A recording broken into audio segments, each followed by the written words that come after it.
Приветствую вас, друзья, в творческой студии Елены Тюриной. Мы продолжаем рассматривать коллекцию моих новогодних открыток.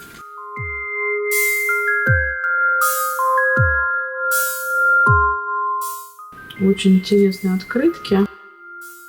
Но это уже 87 год Базарова с восточными нотками. Покупал я ее в Казани и стилизована она под татарский орнамент. Ну и Дед Мороз со Снегурочкой тоже имеют такие вот лица, больше восточные. Я бы сказала, что это восточная новогодняя сказка. Вот эта открытка тоже Базарова, 87 год. И тут уже карусель. И детки со зверятками, даже с чебурашкой катаются на карусели.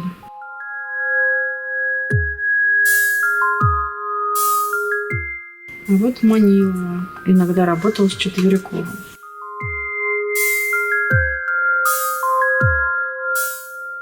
88 год. Вот такой интересный Петрушка сидит.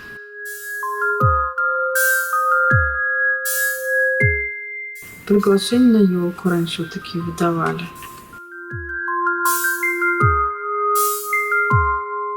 Тут имя ребенка писали, они были именными. Здравствуй, праздник новогодний, праздник елки и зимы. Детвору свою сегодня приглашаем в гости мы. Этот час мы ждем весь год. И под гром хлопушек начинаем хоровод елочных игрушек. Приглашаем всех подряд в наш веселый круг мы.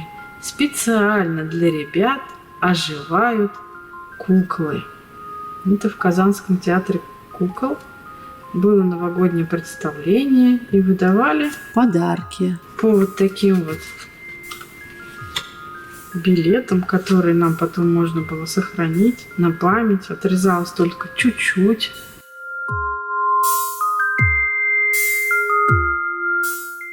Такую вот красивую, замечательную открытку.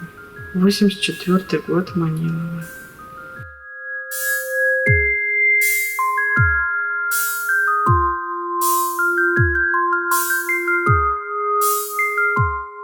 Немножко открытка пострадала, вот эта вот с белочкой. Тоже Манилова. 81 год. Теперь мой любимый художник после Зарубина — это Исаков.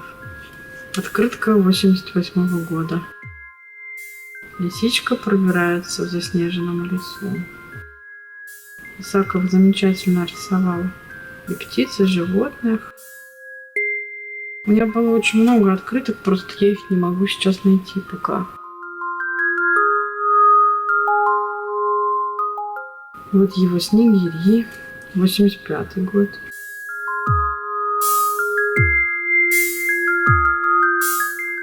Я даже охотилась на его открытки, покупала их вместо обедов школьных. Мама давала деньги на обед, допустим, на месяц, там, на неделю. Ну, а я их тратила на открытки. Я оставалась голодной. Для меня открытки были дороже, чем сытый желудок. Видите, какая красивая там тонкая работа с оленями. Исаков, 85 год. Дальше идут открытки. Борисова, 85 год. Дед Мороз смотрит в свое отражение. Вы когда-нибудь смотрели в свое отражение в новогодний шар? Оно так смешно искажается. И вот здесь как раз передан этот эффект. Шуточная очень открытка. Это тоже Борисова.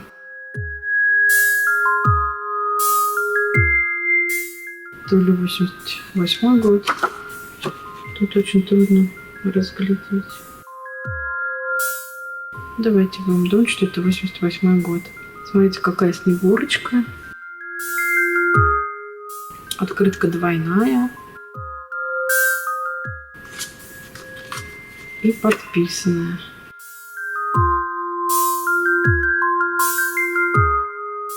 Жебелева. Или Жебелева. 87 год. У нас тоже так же отец катал.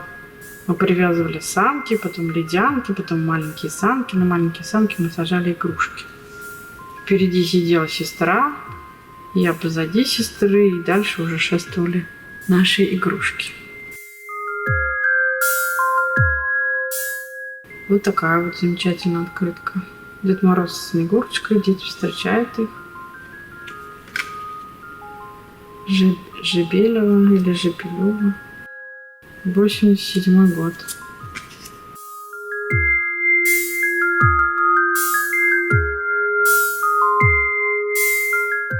Базаров. Помните, была Базарова, это Базаров, художник.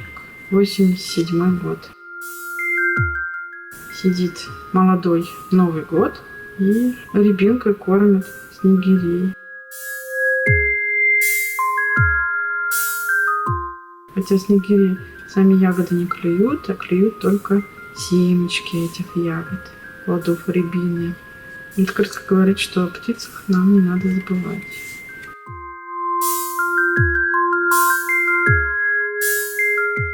Очень интересное вот письмо. Обычно снеговик почту разносил в мультфильме, а тут зайчик поздравляет снеговика с Новым годом.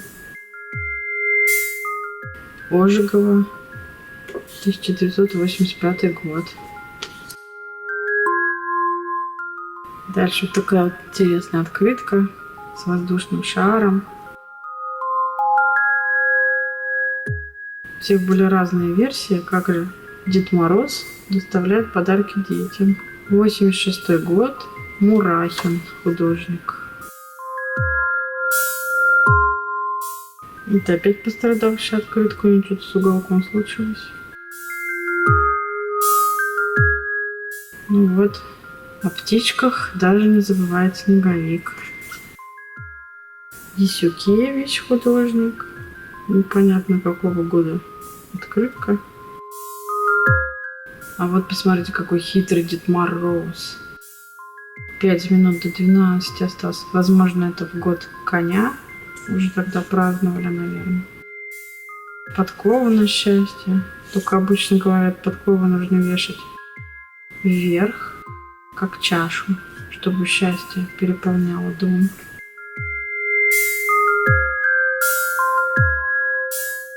Здесь 89 год. Ларичкин, художник. Вот это уже, наверное, современная открытка. Нет, 88 год. Матвеев. Смотрите, какая она интересная. Открываешь, тут линия сгиба проходит, вот видите. Еще дополнительно графика. Избушка, и дым поднимается в небо. Значит, мороз стоит. Очень интересная открытка. До встречи в творческой студии Елены Тюриной. Я желаю вам предновогоднего настроения и, возможно, кто-то вспомнит свое детство.